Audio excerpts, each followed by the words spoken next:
Hi, and good afternoon to the next Future of Hospitality. My name's Steve Chandler, I'm the MD for RA Venues. And this particular Future of Hospitality is going to focus on visitor attractions. And I've got a superb panel of guests with me this afternoon. Starting with Bernard Donoghue, who is the Director of ALVA, the Association of Leading Visitor Attractions. Along with Rod Taylor, who is the COO of the Royal Armouries in the wonderful county of Yorkshire. We've got Alison Williams, who is a chartered occupational psychologist, who has been actually helping us as a sector look at our leadership and strategic goals over the last few months, and felt it was really a real opportunity for Alison to join the panel. So I'm really excited that Alison could do that. And finally, Steve Lamb, who again I've worked with for many years, and he is quite an interesting character, from an author, presenter, teacher, curing and smoking expert, and also supports with, and indeed supported our sector in a couple of venues with regards to customer service. So welcome everybody. It's really good to have you on board and part of the panel, and a number of questions that we've got. So I'm going to kick off with a few questions, but please, everybody who's dialed into this webcast, do feel free to ask questions. On the right hand side you'll see the Q&A panel. Please ask a question, and towards the end of this webcast I'll do my best to pick out a few questions that are being posed. So yeah, without further ado, we'll push on with the question. So Bernard, I'd like to direct the first question towards yourself, if that's okay.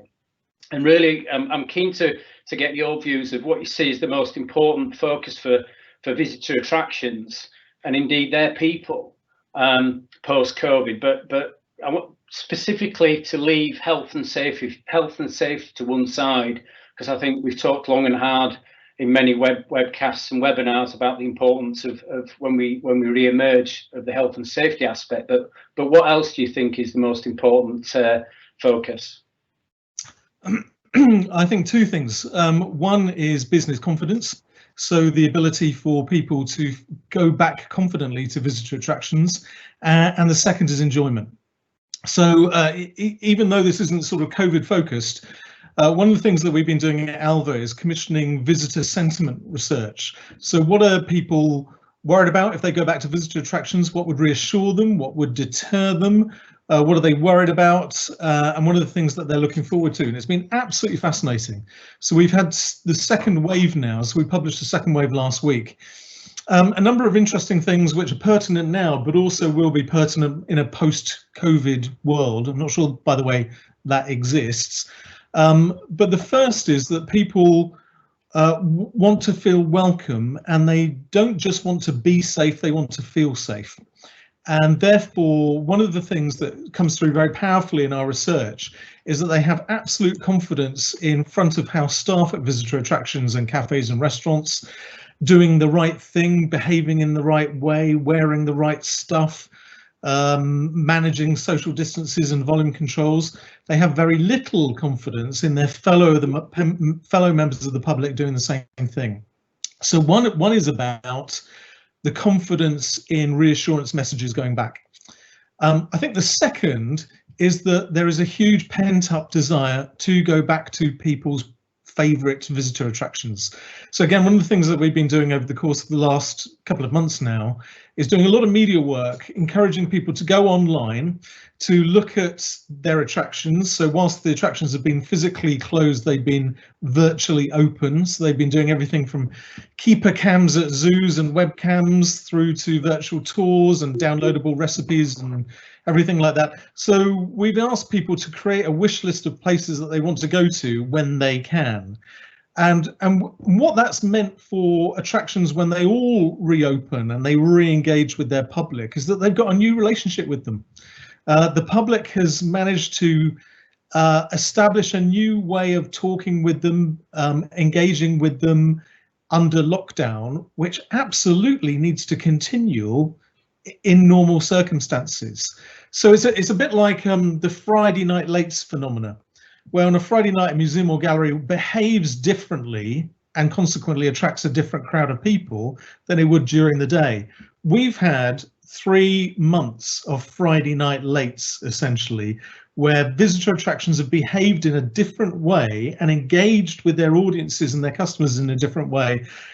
And we can't go back to visitor attractions not doing that in the future. So I think actually one of the things is that abandon all the stuff that you inherited that you were doing previously that you didn't like and didn't work, but you felt that you need to, and use this opportunity to create a new normal for your visitor attractions to tell your stories in new and creative and engaging ways.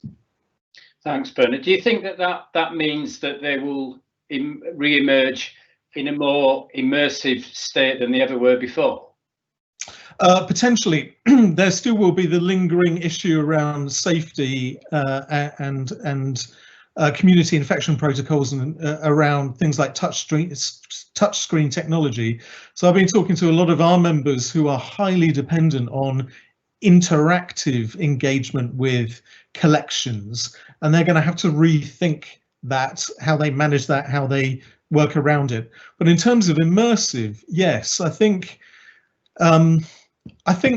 what the last couple of months has done is give a greater profile to digital, and it's excited people and teased people and elicited their interest in going back, but it's also confirmed that the authentic experience is far better and more meaningful and deeper and resonant than the online experience. And therefore, talking about you can only do this here, or you have to stand on the spot, or this is where history happened, is going to become more and more important than perhaps it ever was. Okay, thanks, Bernard. And Rod, what from your perspective, you know, the armouries, for example, do you think that the focus needs to be post-COVID, and indeed the people?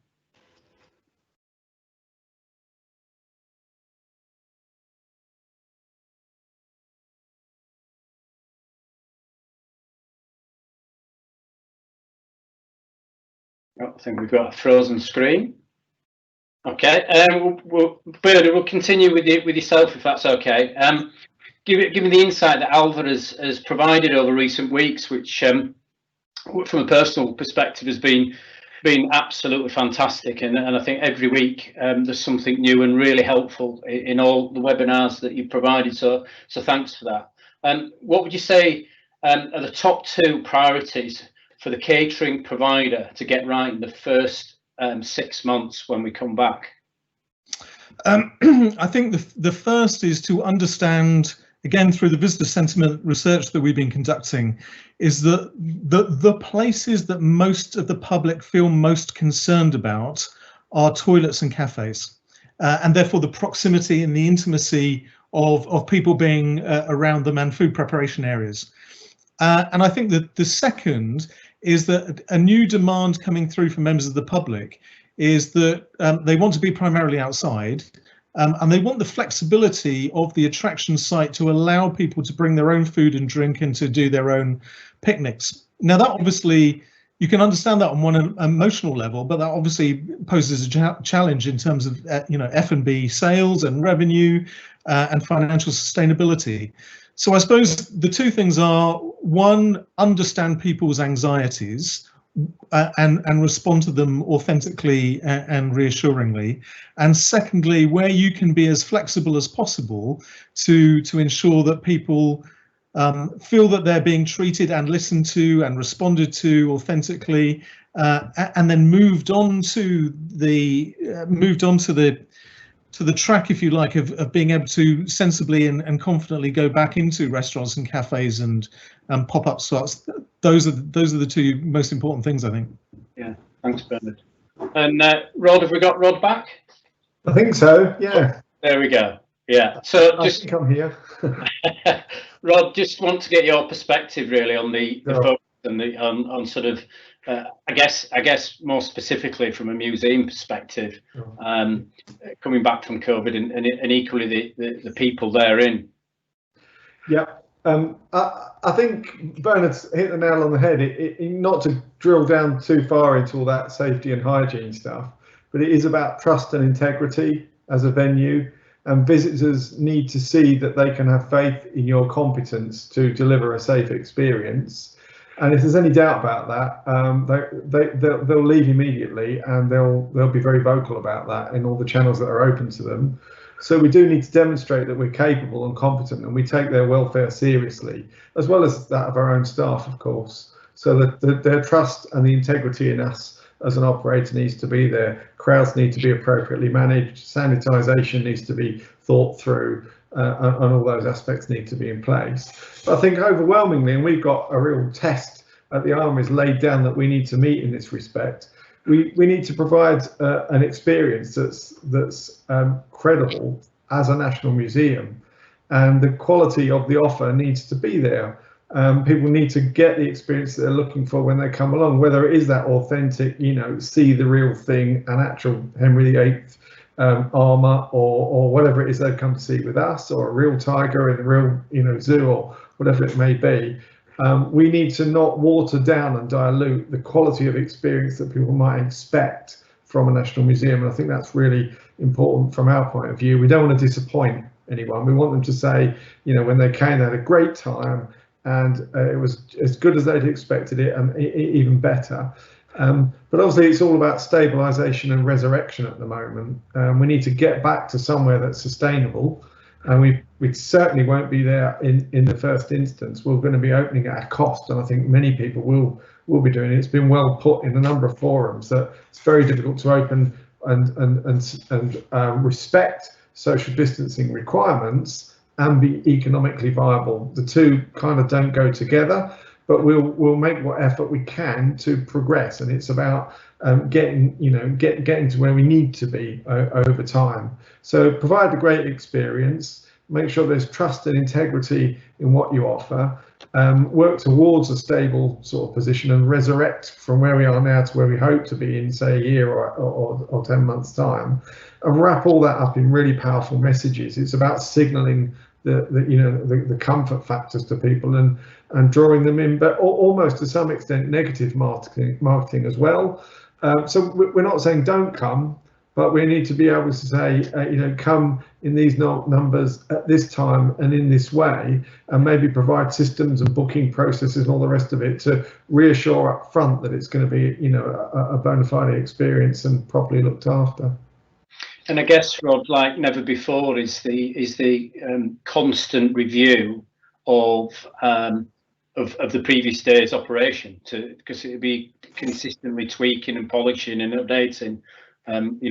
We've all experienced that in well, not so much the high street, but certainly from a supermarket proposition when it first went into lockdown, how they tried to manage the volume of visitor and shopper, and then they've adapted and evolved consistently, haven't they? And I guess we'll all have to do that when we come back, because like you say, we're not going to get it right from the get-go, are we?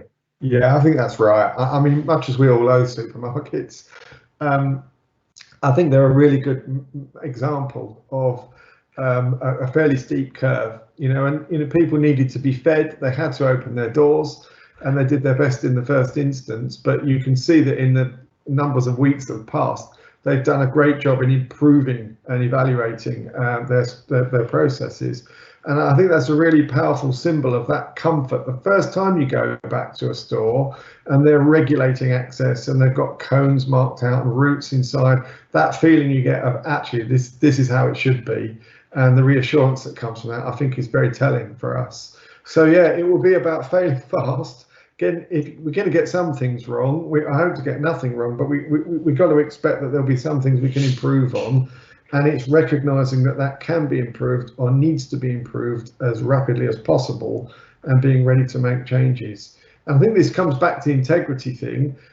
It's really hard to expect that from the top, someone senior is going to make some decisions, write some policies, some operating systems, and they will get implemented, and that will all be perfect. I think we all need to be taking lessons from what's gone on in the wider world over the last week or so. If things aren't right, people need to be able to say to power, this is wrong, we're getting it wrong. And people in positions of responsibility and control need to be able to hear that. And even when it affects their behaviour, be ready to change. So that, you know, if I'm doing things in the way I used to do them, and the guy on the front of house team can't say to me, Rob, that's not right, you're compromising this or that aspect of it, then it's not going to be as good as it might be. And I think we all need to be ready to be flexible and adaptable and listen. This isn't a time for dogma, this is a time for really fast evolution. Yeah, yeah. Thanks for that, Rob. So staying on that sort of theme, I think, in terms of, it's probably quite a tricky one to answer, but nonetheless, I'm interested in your views in terms of when you believe volumes will perhaps, well, I'm not saying we'll return to the pre-COVID times, because I think that's too difficult a question to answer, but when do you feel that volumes will start to recover to whatever level that looks like in terms of from a museum perspective? Well, I think it's going to be at least a few more weeks, isn't it? I mean, realistically, I mean, lots of the national museums, to begin with, museums are talking about perhaps a September, October opening, even though we're being given, if you like, consent and space to open in July. There is a sense that it would be difficult to support a normal summer in a closed-in environment and do that on a basis that's affordable.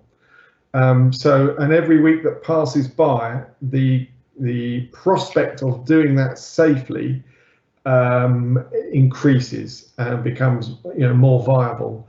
So I think lots of us are thinking about buying a bit more time in order that we can do that properly and support our customers and visitors the way it should be done. Except, I guess those of us, I mean, we in our portfolio, we've got the Tower of London, Fort Nelson site on the south coast near Portsmouth, as well as the Armouries in Leeds.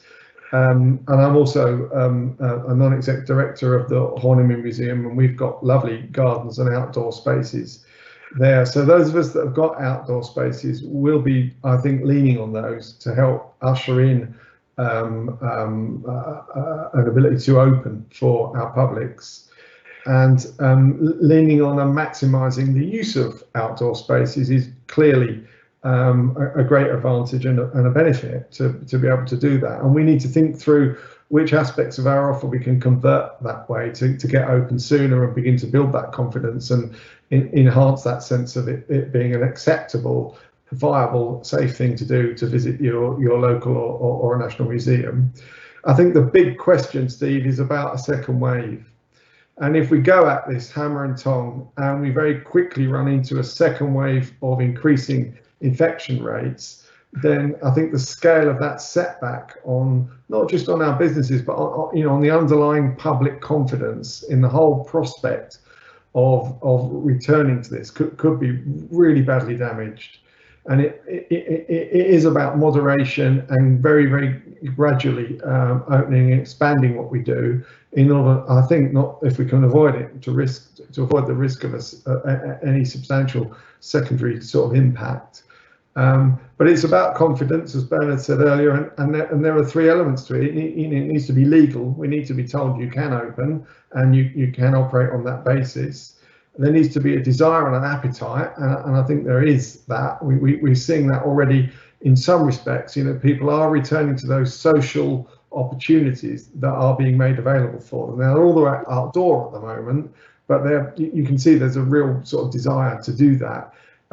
Once you go indoors, it becomes a hell of a lot more problematic and difficult to sustain and difficult to support and facilitate. But I think if we can do that on whatever basis, whether it's timed entrance and lots of one-way systems and all that kind of investment and in infrastructure, hopefully we can support that. But finally, it's going to be economic. And if people want to come and they're allowed to come, but there are cost barriers to coming.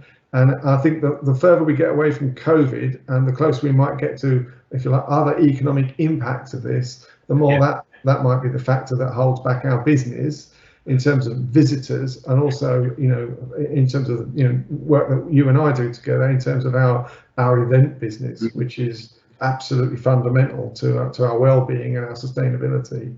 Yeah. So we're thinking maybe opening in the autumn and slightly earlier where we've got outdoor spaces. But really, it's unlikely that we'll be able to open the doors and welcome any volume of visitors, I think, until I'm not a medical expert, not an academic around it, but the indications are it's going to be in the new year, perhaps Easter, if all goes well, before all those factors come together and we can potentially start to motor anywhere near like normal levels, although we won't get back to where we were perhaps for some considerable time beyond that, if all goes well and given a fair wind. Obviously, if there are secondary impacts and second waves, that all begins to move back, and it could be autumn 21 or even beyond that in the worst scenarios. Yeah. Lots of moving parts, Rod, isn't there, and lots to consider that are going to impact that.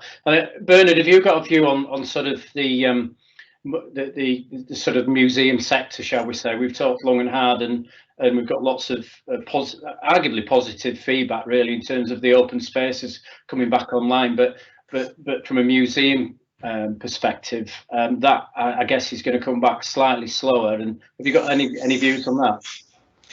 Yeah, we've got a diversity of members within ALVA, from palaces and cathedrals through to zoos and safari parks, theme parks, through to museums and galleries, and gardens, of course. And they all have to be treated in very different ways because they're all dealing with different levels of volume control, different levels of intimacy and proximity and physical distancing.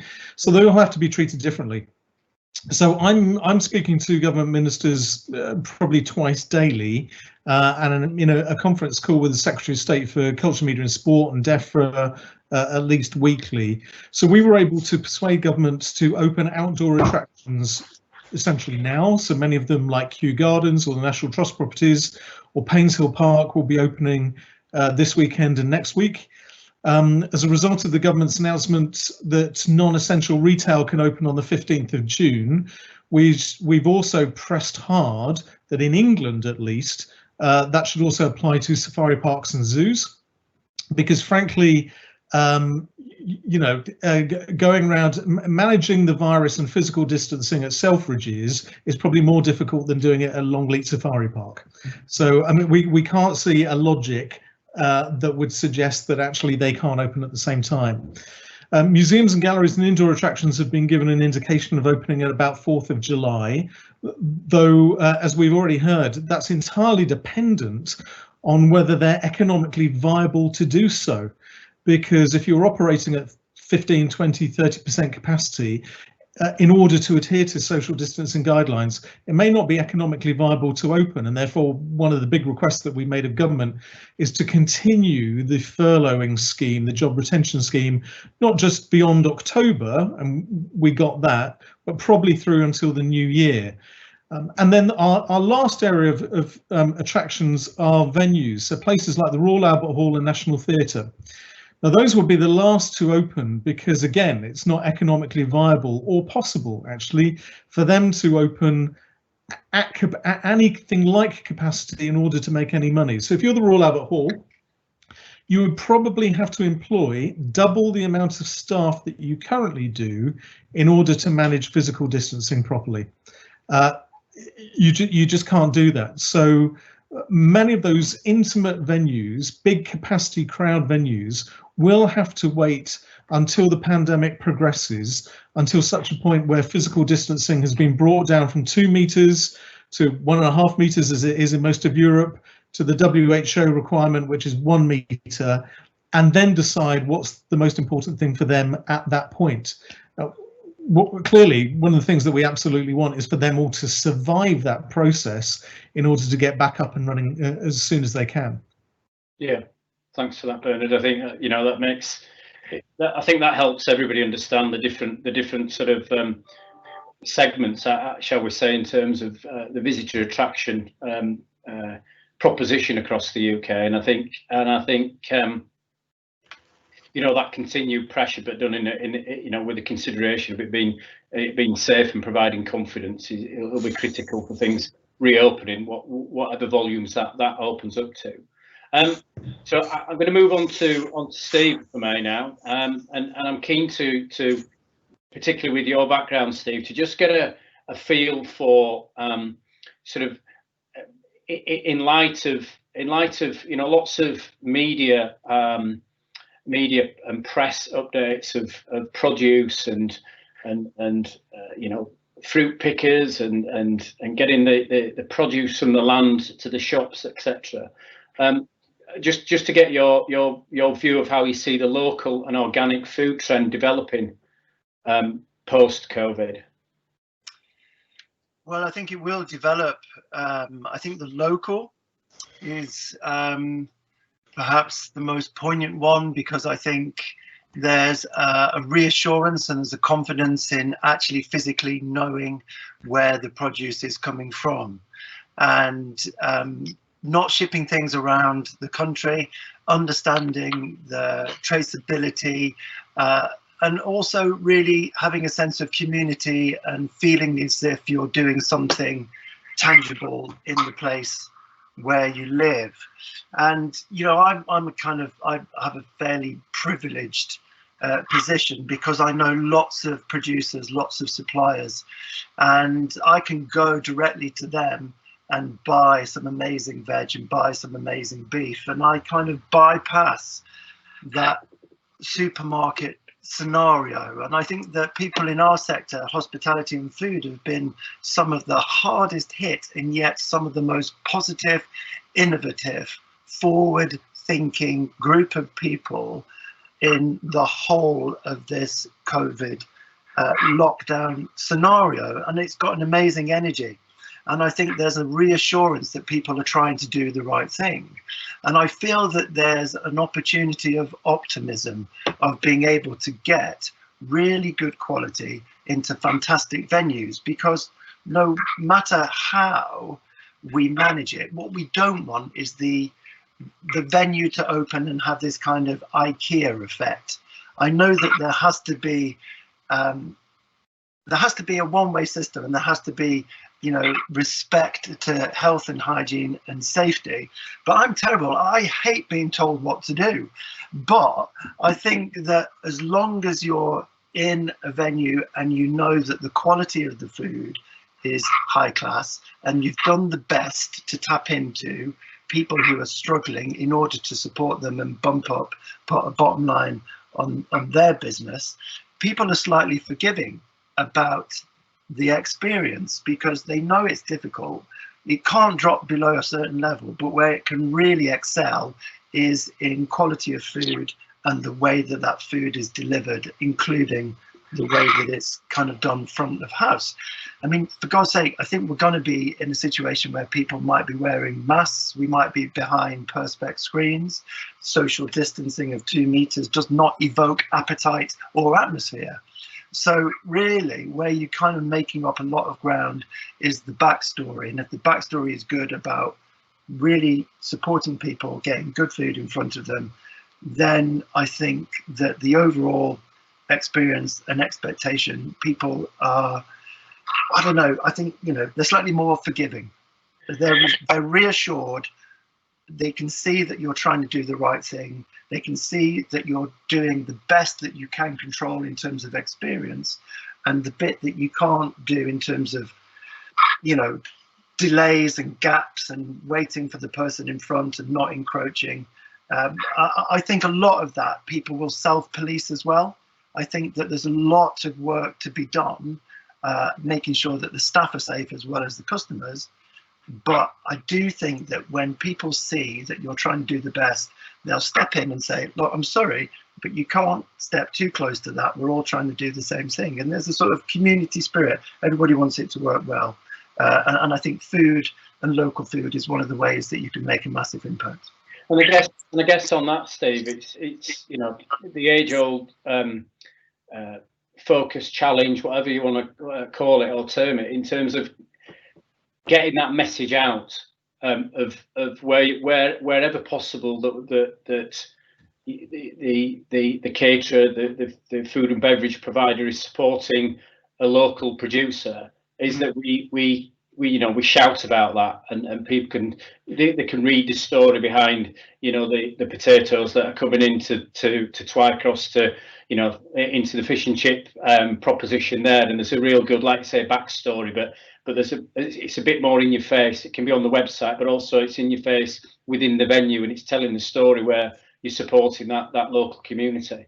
Yeah, it's a very human aspect, because I think that, it ought to be really kind of upfront and central that you're talking about these people, because a lot of them have made the produce and have no ability to sell it into venues. And we're trying to support one another, and it kind of gives a bit more of a human heart to the venue, because it's not just showtime, the venue's open. It's what we're doing is that we're fixed in this community, in this geography and this topography, and we are reaching out. We're dependent on people coming in, and we're also dependent on people feeding into it as well. So it's kind of symbiotic, and it's nice to sort of make those networks more visible. I think you can do it badly. You can always do things well intended, but they come across badly. But there's a subtlety, and I think that because the service is going to be slightly distanced, it's not that sort of romantic dinner for two vibe. It's very much a bit more functional than that. Then there's room to fill that gap with good news and good backstories. Yeah.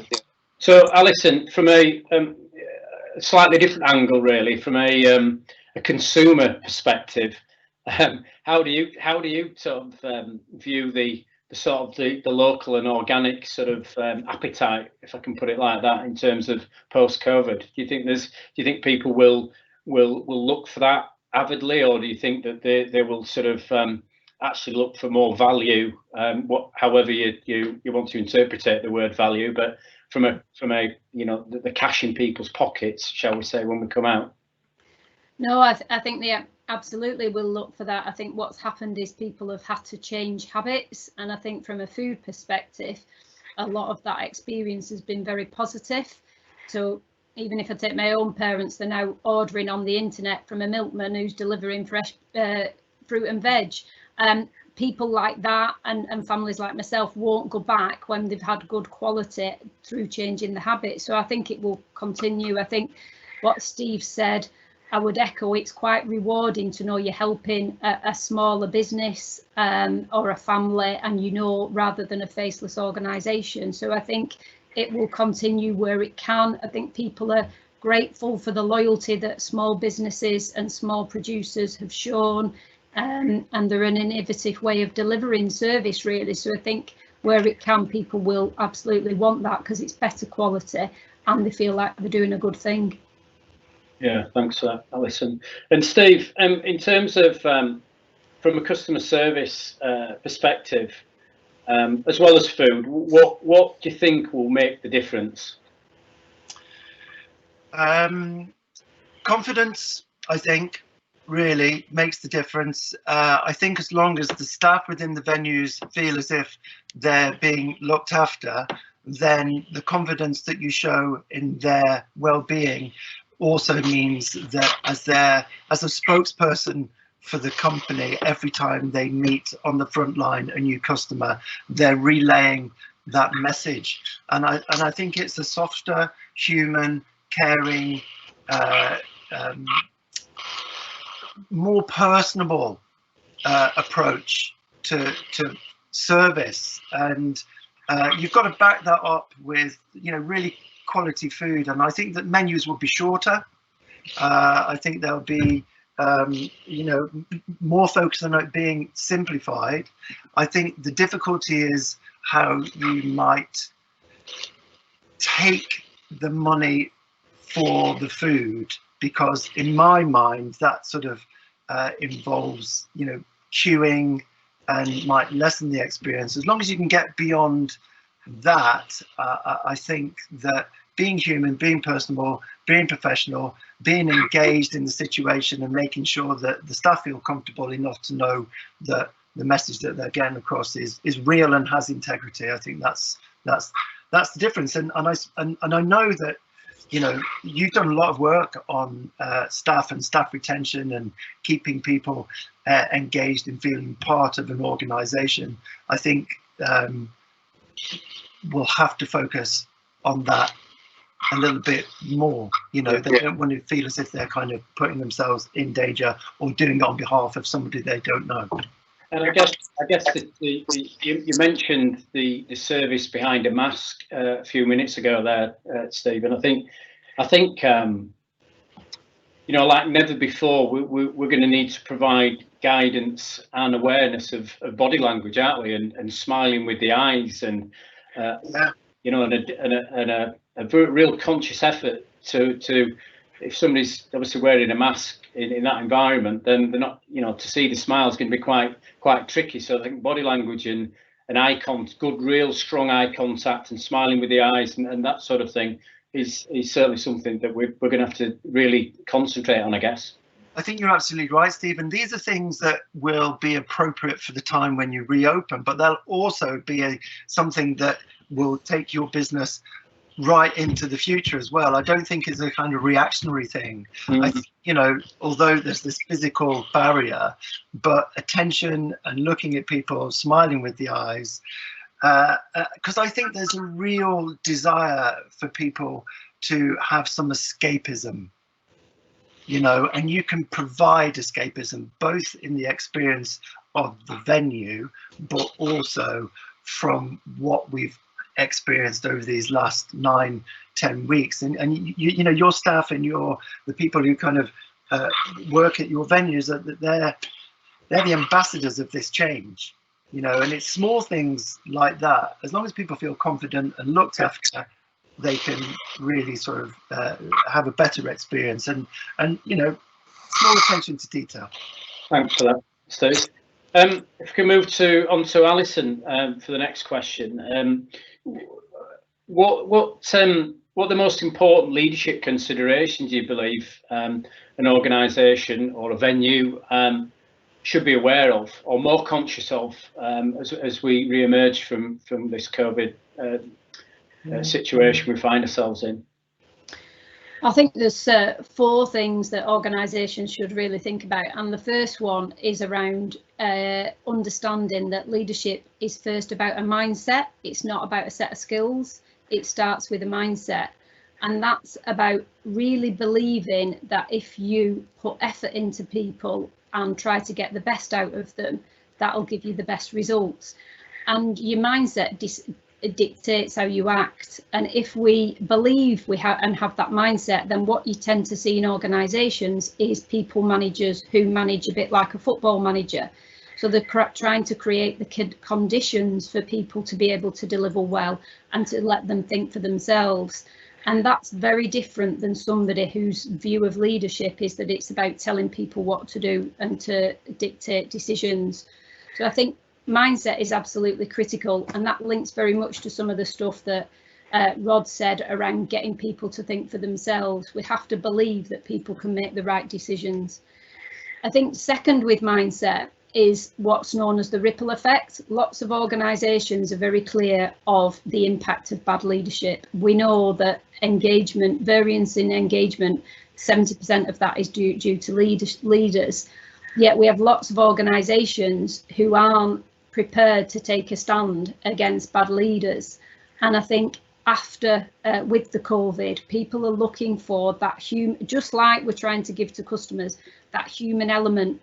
And what we've got to focus on is providing leaders who are happy to engage with the team as well as delivering results. And in my work, I see lots of senior leaders talking about, well, they might not be the best people manager, but they deliver results. And it seems to be a choice. And what we need to be focusing going forward is it's not a choice. We should be able to do both. And we've got to think about what we lose if we don't get leaders who engage. And just like sticking with Steve's point, if you created a product that was losing your sales, you'd stop selling it. Yet we allow people to manage people who are losing us good people or creating absence or lack of teamwork, but we don't tend to take them out of position. So I think that's the second thing, is actually doing something with the ripple effect and being held to account for that. I think the third thing is coming up with and being clear about a definition of leadership. So we all talk about it, we all think everybody knows what everybody else means, but we don't. And what you've heard from the speakers so far is that human element of leadership. And good organisations, they're really clear about what does leadership mean for us, and then how do we hold people to account for that. And if we aren't clear on what the definition of leadership is, it's very difficult to hold people to account. And I think the final thing in terms of what organisations should focus on is I'm reterming the Dominic Cummings effect. And what I mean by that is we've got to lead by example. And again, I think Rod mentioned something earlier about you'd be able to be challenged by perhaps more junior people, but we see a lot in organisations where we think leadership is about giving skills to people who've never led teams before, but actually leadership's about looking at the top of the organisation, sometimes where we've got outdated views of leadership, where we've got dysfunctional teams, and holding each other to account. And we can't expect for other people to do this, provide the service that we're looking for and that human element if it's not replicated throughout the organisation. So I think we've got to get mindset sorted. We've got to take action on the ripple effect. We absolutely need to be clear what we mean by leadership in our organisations and how we measure that, and then we've got to lead by example. Thanks for that, Alison. Bernard, have you got anything you'd like to add to that before I move on to my almost my last question of today, and maybe one question that's a couple of questions that have been raised by people who are watching us today?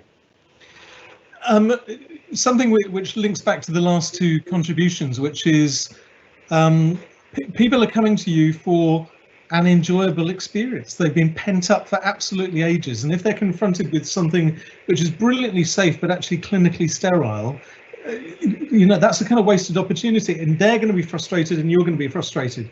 And in terms of, this is an expression of how you might get around that, but in terms of face masks, one of the greatest, or the most successful hallmark, as you know, Steve, of a really successful F&B service is that it reeks of the place in which it is housed. That, what you get on your food and your drink and your service absolutely communicates the place that you are. You can't be anywhere else. And therefore, if I was in an armoury, I'd love to see a face mask which actually looks like a visor from Henry VIII's outfit. Or if I was in a zoo, I'd love to see a face mask being worn by the catering staff that looks like a tiger. And actually, be whimsical, be playful, because the alternative is just really scary. But use this opportunity to communicate joy and reassurance and flippancy and humour, because that will communicate the fact that you're on it, you know what you're doing, and you're doing it in a really reassuring way, more than perhaps anything else. Yeah. And I think I'd add to that, Bernard, that sort of empowerment of the team will be, like never before, so important to the success when we come back. And your example there is great, Bernard, in terms of empowering people to bring alive almost the early controls that we've got to have in the business to provide that proposition. So thanks for that. So Alison, I suppose this is quite an interesting question, really, and probably my final question before I pick a couple that's come through. But considering the immediate change required as venues re-emerge from lockdown, how do you see organisations translating empathy, sound bites, into actual tangible actions? I think to answer that, the first thing we've just got to be really clear about is what we mean by empathy. And empathy is being able to understand people's feelings. So we're talking about feelings here. So again, we're in that very human leadership. I think to understand people's feelings, you've got to be prepared to put yourself in their shoes, and you've got to be prepared to have a different perspective. And so I think in order to do some practical actions, before that, there are a set of skills that you've got to be using all the time to do those actions. And that's around listening. And it's not about listening to respond or listening to react. It's about listening to understand. And most people wait for a break in the conversation. Most leaders wait for a break in the conversation. So listening to understand is about listening and then using questions to get to feelings. Empathy is about feelings. How do you feel about that? Yeah. So it's about focusing on listening, asking questions that get to feelings. And we can't show empathy unless we can suspend judgment. And it's very hard to suspend judgment because, quite frankly, we're all wrapped up in ourselves and our views and our opinions. So to suspend judgment requires you to be more curious and interested in why people think what they think.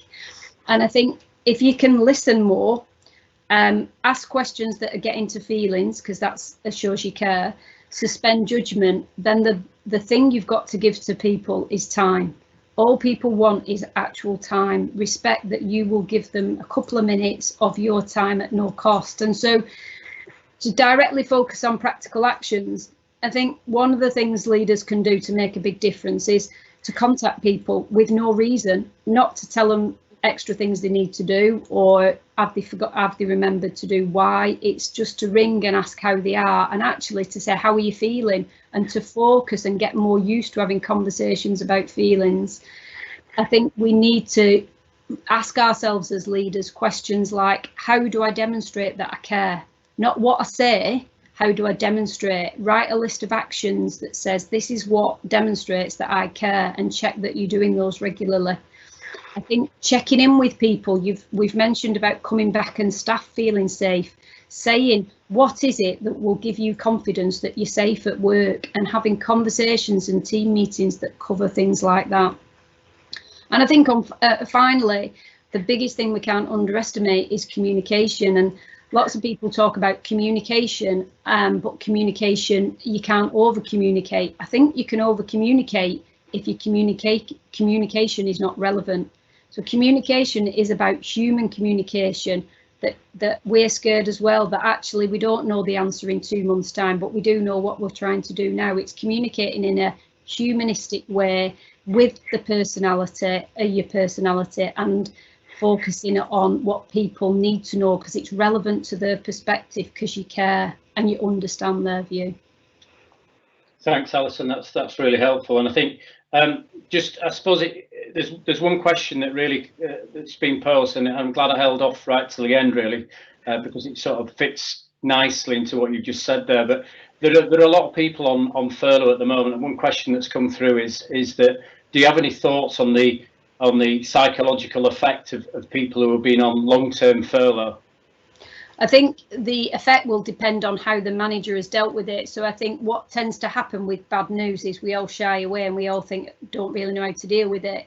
The best thing we can do with anybody furloughed, if we've not done it already, is to keep in touch, is to say that you're valued, is to say, you know, this situation had to happen, but to make sure that the person feels valued, that they know when they're coming back into the organisation, if at all, and that you're looking forward to them being there, and even getting them to do as much as possible where they think they can contribute at home rather than actually at the job.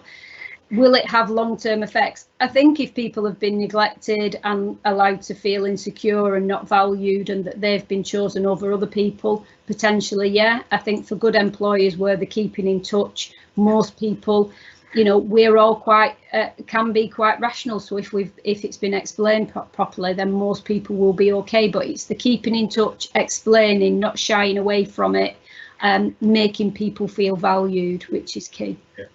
Thanks for that, Alison. And I think I'm afraid time is up. We've had an extremely healthy discussion there, and thanks to all the panelists for the contribution, to Rod, Alison, Bernard, and Steve. That's been really helpful, and I think it sort of leads on to me just letting everybody know that next